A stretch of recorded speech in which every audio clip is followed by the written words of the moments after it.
فرض ہے۔ ان کے بڑے بھائی تھے ایک جن کا نام اسد تھا، نیشنل کالج کراچی سے 70 کی دہائی میں اغوا ہوئے، آج تک ان کی لاش نہیں ملی۔ ہم بچے ضرور ہیں لیکن ہمیں یاد ہے کہ وہ الزام ایف ایس ایف پہ لگا جو کہ جناب ذوالفقار علی بھٹو کی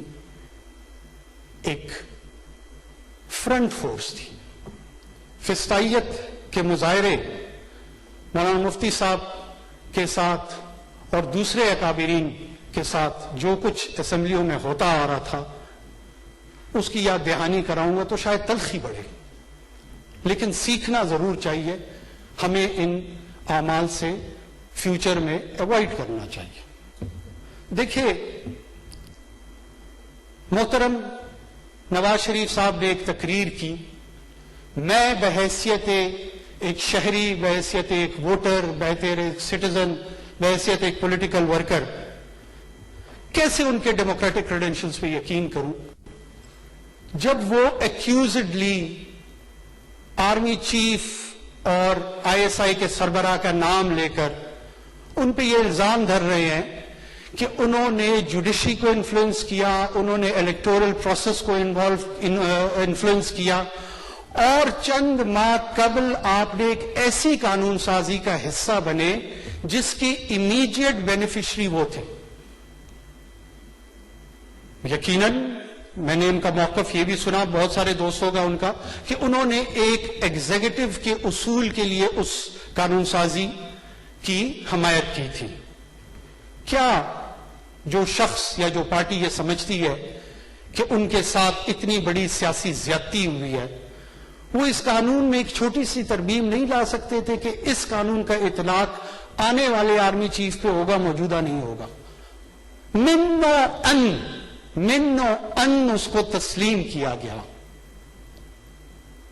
اور پھر چند ماہ قبل اور ایک ڈائسنٹنگ ووٹ بھی کسی نیشنل اسمبلی کے یا سینٹ کے ممبران کا نہیں آیا۔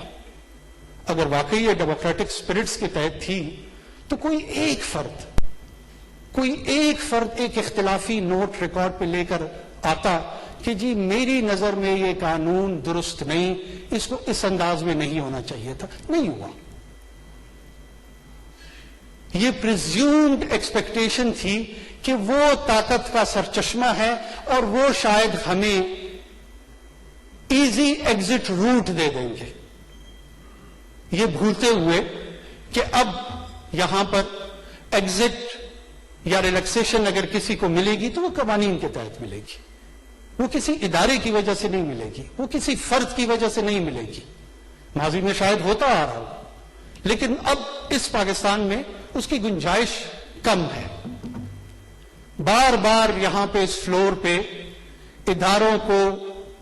دھمکی آمیز لہجے میں جو گفتگو کی جا رہی ہے، اصل میں ان کو ڈرایا نہیں جا رہا، ان کو پیغام رسانی یہ کی جا رہی ہے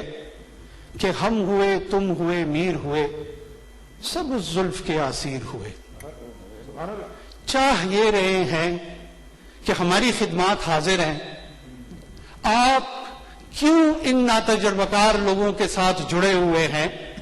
جو ہم تجربہ کار ٹیم ہے جنہوں نے جب ڈائریکٹ انٹروینشن ان اداروں کی تھی،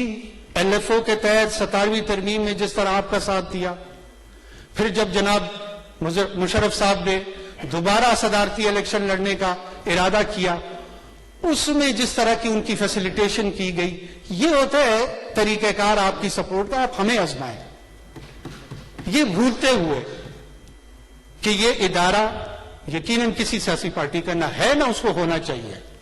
لیکن یہ اس ادارے کی آئینی ذمہ داری ہے کہ وہ موجودہ ایگزیکٹو کی سپورٹ کرے، اور ان کی یہ ڈیمانڈ کہ اس وقت یہ ادارہ کیوں موجودہ حکومت کو سپورٹ نہیں کر رہا،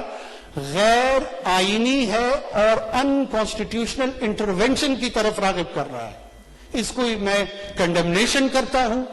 اور کسی بھی طور پہ کل کو اگر حکومت پی ایم ایل این کی ہوتی ہے، پیپلز پارٹی کی ہوتی ہے یا کسی اور جماعت کی ہوتی ہے، اس وقت کی حکومت کی ایگزیکٹو برانچ پر یہ فرض ہے کہ اس کے تمام آرگنز اس کی سپورٹ کریں۔ جناب چیئرمین،